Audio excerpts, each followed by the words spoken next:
Today I have climbed up about 300 feet on these huge boulders, these big rocks that I'm just sitting up here enjoying the view, enjoying God's creation. And as I'm climbing up these big boulders, I recall to mind a TV show that my wife and I had just watched, just a couple days ago actually. And it was about the pyramids.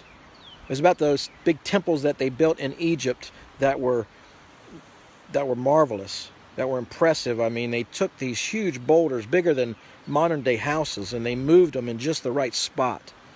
And they put another one right on top of that, fit it so securely that it didn't need cement, it didn't need mortar. And the whole purpose of these huge pyramids was to house one dead man and all his earthly treasures. As I think about how impressive and how marvelous that is, I find something much more impressive and much more marvelous.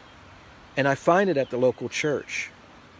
You see, the local church, we too are called stones. Actually, 1 Peter chapter 2 tells us that you and I, as believers and followers of Christ, that we are actually living stones, built one upon another, put right in the same, or put right in a secure spot where God begins to build his temple.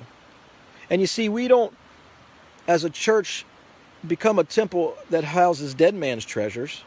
We are a temple, we are a people who house alive man's treasures. Jesus is alive. And he gave to us this treasure in jars of clay, these living stones that we are.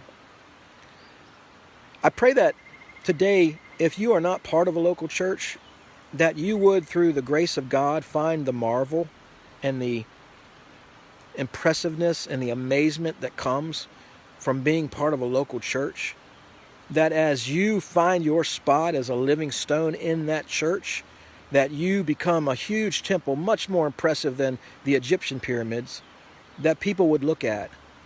That people would say, how is it that people of different age groups and gender and ethnicity can love each other because of that common stone, that common cornerstone, which is Jesus Christ? That's my prayer today. If you haven't been in church for a while, check one out. If you've been hurt at a church, I pray that you find healing and find your place as a living stone. May you stay strong in the Lord today and in the power of his might. Thank you for a moment of your time.